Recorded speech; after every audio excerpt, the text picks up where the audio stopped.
एक मोठी बातमी समोर येते। महाराष्ट्र लोकसेवा आयोग अर्थात MPSC कडून ड्रग इन्स्पेक्टर भरती परीक्षेबाबत मोठा निर्णय घेण्यात आलाय।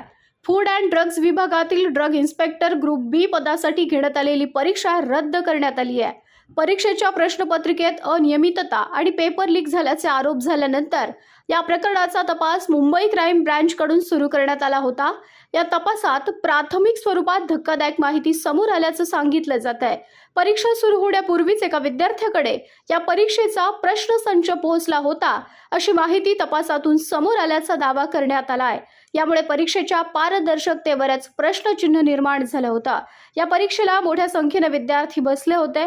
अनेक विद्यार्थ्यांनी पेपर फुटीचा आरोप करत चौकशी आणि परीक्षा रद्द करण्याची मागणी केली होती। दरम्यान देशात आधीच नीटसह विविध स्पर्धा परीक्षांमधील पेपर लीक आणि गैरप्रकारांच्या मुद्द्यावर वातावरण तापलेलं आहे।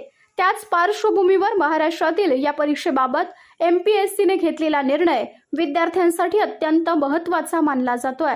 आता परीक्षा रद्द झाल्यानंतर ही परीक्षा पुन्हा कधी घेतली जाणार, नवीन परीक्षा प्रक्रिया काय असेल आणि पेपर लीक प्रकरणात नेमकी कोणावर कारवाई होणार याकडे हजारो विद्यार्थ्यांचं लक्ष लागलं आहे।